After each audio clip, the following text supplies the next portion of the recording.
we're going to talk about radical equations now. So let's say you have something like the square root of x equals 5. Well, the way to get rid of that square root is to square both sides. So then on the left, you would have x, and then on the right, it would be equal to 25. Okay? So you might have already known that, but that's the process that we're looking at. Now, it doesn't have to necessarily be a square root. It could be something like a cubed root. So say you have the cubed root of x equals 3. Then what you're going to do is you're going to cube both sides. So in this case, you would get the cubed root and the cube, those, take each other out. So you just have x. They're called inverse functions. And then 3 cubed would be 27. And then that would be the answer, because the cubed root of 27 is 3. So it turns out we could have any nth root of some x equaling, some number, I'll say a.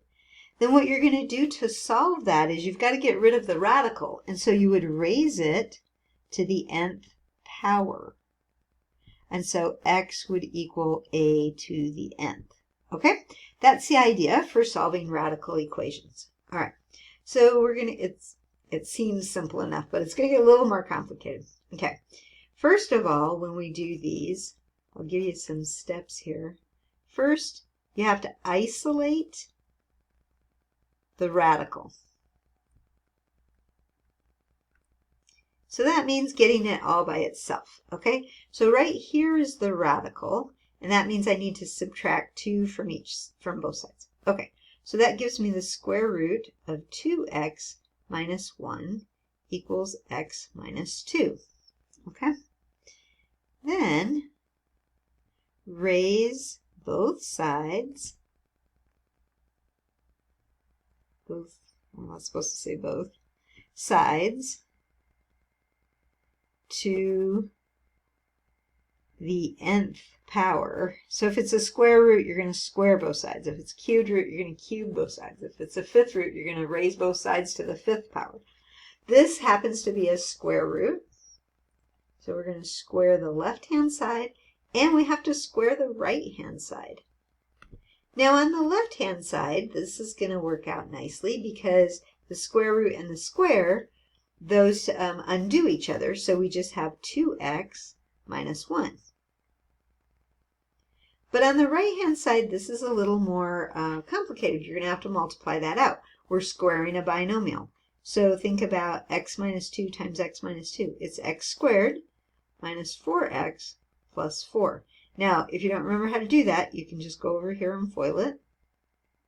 Or you can use the formula we have, or the smiley face thing. Okay. And then those make the negative 4x. So we're squaring a binomial here. We do get a trinomial on the right-hand side. Okay, now, good news here. We don't have any radicals in that equation. So now we're going to solve the equation that we have. It doesn't have any radicals, so you're going to have to say, is it a linear equation, is it a quadratic equation, or a polynomial equation?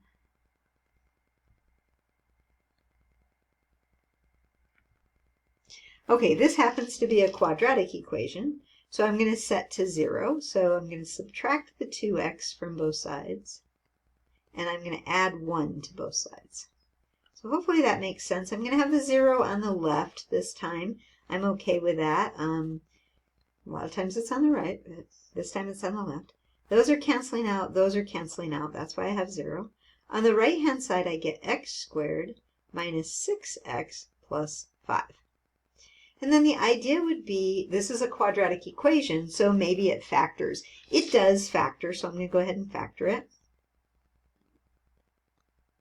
Two numbers that multiply to be 5 and add to be negative 6. And you're going to get x minus 5 and x minus 1.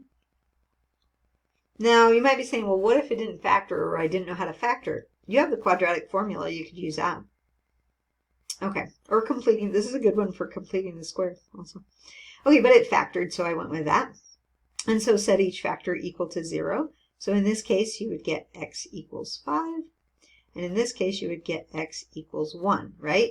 I've written them out in the past, and you can do that. Like I said, when in doubt, write it out. But you're setting each factor equal to 0, and then you can solve those. But, you know, at some point, you might just see them. Okay, now, this is all exciting and good, lots of math, and hopefully it's all working for you. But there's one thing.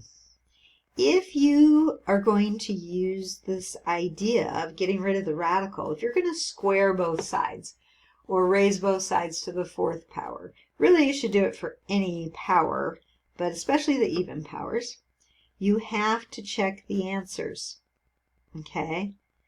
It's not optional. You have to check the answers. I'm putting exclamation points. Because when you squared it, you might have created what's called an extraneous root. You might have, I'll tell you what that is in a minute, but I was going to write out extraneous so you can see it. Extraneous. Okay, I'm not sure how to spell extraneous. I think it has 2 N's. Roots. An extraneous root is a solution you get, but it doesn't really work. Okay, so we have 2 solutions, 5 and 1. Maybe they both work. Maybe neither one of them works. Maybe one works and one doesn't. We don't know. That's why we have to check them. So I have to go back to the original. Remember, when we're checking, I'll need that original equation. So hopefully I can remember it here. The square root of 2x, was it minus 1 plus 2 equals 1? I gotta look. I didn't remember. Oh, it was an x. Okay, that was close. All right. Oh, well, okay, that's fine. All right, let's check the 5 first. So I'm checking the 5. So when I put in a 5, what do I get? I get the square root of 2 times 5 minus 1 plus 2 equaling 5. And then I'm going to do all the math and see if I get a true statement. So I have the square root of 10 minus 1 plus 2 equals 5. So I have the square root of 9 plus 2 equals 5. So I have 3 plus 2 equals 5. That is true. Okay, so that one checks out. 5 works. Now, maybe the 1 works, maybe it doesn't. We have to check. You go back to the original equation and plug in the 1. So now I'm going to check 1. So I'm going to write the square root of 2 times 1 minus 1 plus 2 equals 1. Now, remember when you're drawing your square root symbol or the radical symbol, make sure you put it over what you want it over. You know, I don't want it to over the 2 over here. I got to stop. Okay. So what's 2 times 1? 2. And then 2 minus 1 is 1. And the square root of 1 is 1. And 1 plus 2 equals 1. No, that doesn't work. So the 1 didn't work. The 5 worked, but not the 1. So somewhere I have to write the answer, and the answer is just the 5. You can say, and some textbooks will do this, they'll say, by the way, there's an extraneous root at 1, or 1 doesn't check, or something like that. But if they want the solution is 5. Okay?